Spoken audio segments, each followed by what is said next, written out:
Picture this. You spend hours reading a book, and a week later you remember almost nothing. Sounds familiar? You're not alone. And it's not because you're bad at learning. It's because most people read in a way that doesn't create memories. In this video, I'll show you 5 powerful strategies to remember more of what you read. And stay until the end, because number 5 is the one that makes everything else actually work. Number 1. Understand what you're reading. It sounds obvious, but many people read without truly understanding. For example, have you ever read a paragraph, moved on to the next one, and realized you didn't fully get what the first one meant? Maybe there was a word you didn't understand but didn't bother looking up. Or maybe the idea required more thinking, but you just kept reading. The problem is that if you don't understand something while reading, your brain can't form a strong memory of it. Imagine you read a sentence like this. A discrepancy in font style can improve memory because it creates a desirable difficulty. If you're like most readers, you probably just move on. But the better question is, wait, what does that actually mean? So when you read, slow down and make sure you truly understand the ideas before moving on. But understanding alone isn't enough, which brings us to number 2. Retrieve after learning. Right after you finish a reading session is when forgetting happens the fastest. Research shows we can forget more than half of what we learn within an hour if we don't try to recall it. The solution is simple. Retrieve what you learned from memory. After reading, close the book and try to recall the main ideas. You can do this by teaching the concept to someone else, explaining it in your own words, or writing down everything you remember. Here's the key idea. Every time you retrieve information from memory, you strengthen that memory. But retrieving once isn't enough, because memories still fade over time. And the next strategy is something many of the world's top students use. Number 3. Use spaced repetition. Even if you retrieve something once, you'll still forget it over time. That's because memories naturally fade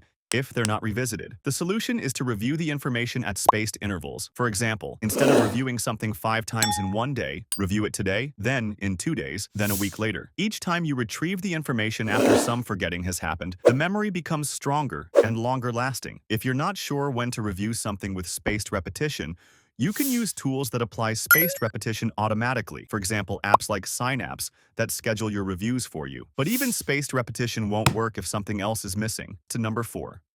Sleep well. How often have you heard a classmate brag about staying up until 3 a.m. to study?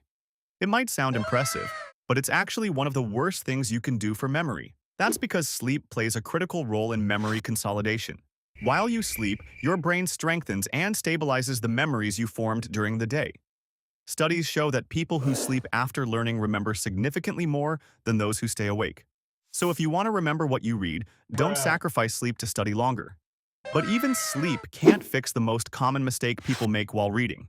Which brings us to the most important of all, number 5. Pay full attention. Memory starts with something psychologists call encoding. Encoding is the process of turning what you're reading into a memory in the first place. But if your attention is drifting while reading, maybe you're checking your phone, thinking about something else, or just scanning the page, your brain never properly encodes the information. And if something was never encoded, no amount of reviewing later will help you remember it. It's like trying to save a file on your computer. If the file was never saved, you can't open it later. So when you read, try to give the material your full attention. Put distractions away and actively think about what the author is saying. Because if the information isn't encoded properly at the start, the other strategies we talked about won't work nearly as well. So if you want to remember far more of what you read, pay full attention while reading. Try to deeply understand the ideas. Test yourself after learning. Review the material over time, and make sure you sleep well. If you do these 5 things, you'll remember far more of the books you read. And if you want to learn more about how memory and learning actually work, like and subscribe for more videos like this.